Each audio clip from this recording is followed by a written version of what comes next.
বেসনটা দেওয়া হয়ে গেছে। এবার মাছের সাথে সব উপকরণগুলো খুব ভালো মতো মিক্স করে নিচ্ছি। এটা গরম ভাতের সাথে খেতে যেমন ভালো লাগে, জল ভাতের সাথেও ভালো লাগে, আর পান্তা ভাতের সাথেও খেতে পিঠালি ভাজাটা দুর্দান্ত লাগে। খুব ভালো মতো করে মেখে নিই। 15 মিনিটের মতো রেস্টে রেখে দিচ্ছি, তাতে সব উপকরণগুলো ভালো মতো মিশে যাবে।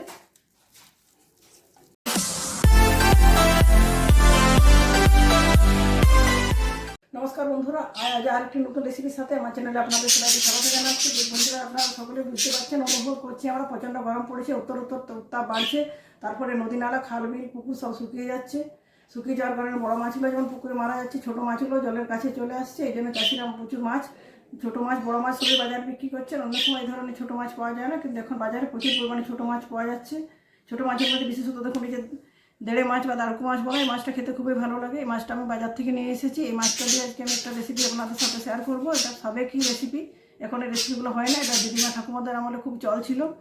তো এখানে আমি নিয়েছি দেখুন 400 গ্রামের মতন দেড়ে মাছ।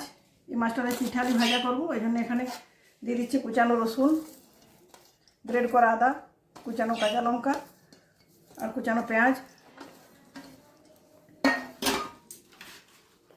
আর দিয়ে দিচ্ছি হলুদ গুঁড়ো, পরিমাণ মতো লবণ, ঝালের জন্য দিয়ে দিচ্ছি লঙ্কা গুঁড়ো 1 চামচ, 1 চামচের মতো কাঁচা সরষের তেল অ্যাড করছি,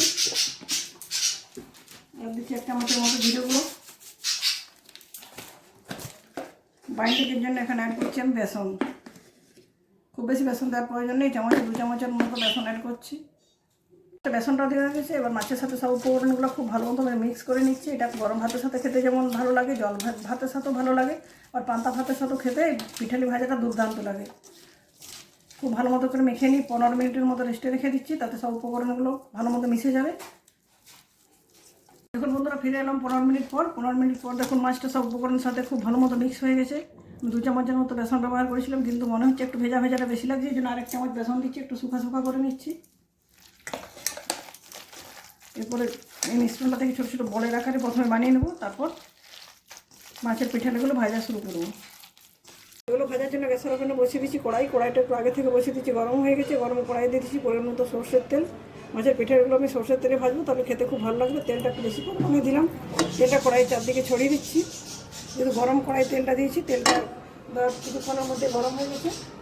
এরপর বলের আগে বানিয়ে নিয়ে মাছের পিঠাগুলো দিয়ে দিচ্ছি। প্রথমে বল আকারে করছি, দেখুন কড়াইতে দেওয়ার পর হাতে এভাবে চেপে দিচ্ছি। আরেকটা দিচ্ছি দেখুন। বন্ধুরা, পিঠালিগুলোর একটা পাশ 3-4 মিনিট ধরে ভেজে নিয়েছি, কিন্তু সমস্ত প্রসেসটা লো টু মিডিয়াম হিটে করবো। পারলে লো হিটে করলে আরও ভালো হয়। হাই হিটে কখনো ভাজতে যাবেন না, তাহলে মাছের উপর থেকে ভাজা হয়েছে, ভিতরটা পুরোপুরি কাঁচা থেকে যাবে। 4 মিনিট করে উল্টে নিচ্ছি, দিয়ে আরেকটা পাশ ভেজে নিচ্ছি। দেখুন কি সুন্দর লাল লাল করে ভাজা হয়ে গেছে। উল্টো পিঠে এইভাবে ভেজে নেব।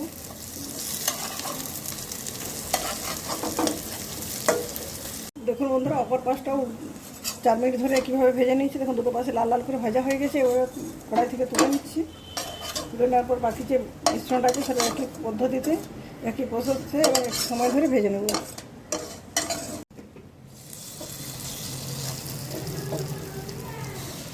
হ্যাঁ,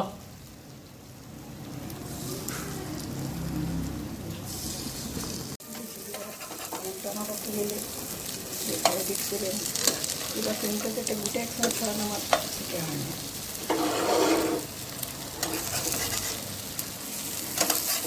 দেখুন বন্ধুরা, দ্বিতীয় ব্যাচের মাছের পিঠালিগুলো ভাজা হয়ে গেছে। তো প্রথম ব্যাচের যে পিঠালিগুলো ছিল সেগুলো কড়াইতে দিয়ে দিচ্ছি, এবং সিমে 5 মিনিট রেখে দিচ্ছি। দরকার হলে 10 মিনিট রাখতে পারেন। তার মাঝে মাঝে উল্টে পাল্টে নেবো, যাতে মাছের পিঠালিগুলো পুরো ভিতর পর্যন্ত মুচমুচে হয়ে যায়। দেখুন বন্ধুরা, আমার মাছের পিঠালি বা ছোটো মাছের ভাজাগুলো পুরোপুরি রেডি হয়ে গেছে। কিছুক্ষণ সিমে রেখে দিয়েছিলাম, ওই জন্য ভেঙে দেখাচ্ছি। দেখুন কতটা মুচমুচে হয়েছে। এখন প্রচণ্ড গরমের জন্য যেহেতু পুকুরের জল কমে যাচ্ছে এবং জলটা গরম হয়ে যাচ্ছে, এরকম গরম জলের মাছ, যেন মাছগুলো রেখে না খাওয়াই ভালো। রান্নার সাথে সাথে দুপুরে রান্না করে খেয়ে দেওয়াটাই সবচেয়ে ভালো হবে। আমরা গরমের সময় হালকা খাবার খেয়ে থাকি, মাছটা অ্যাভয়েড করে যাই, কিন্তু এই ধরনের ছোটো মাছ যদি খাওয়া হয়, এগুলো প্রচুর পুষ্টিগুণ থাকে, প্রচুর পরিমাণ ক্যালসিয়াম পাওয়া যায়। চলুন বন্ধুরা, আমার ভাজাটা রেডি হয়ে গেছে, গরম গরম ভাতের সাথে সার্ভ করছি। তো চলুন বন্ধুরা, ভাতের সাথে গরম গরম মাছের পিঠালি ভাজা সার্ভ করে নিচ্ছি।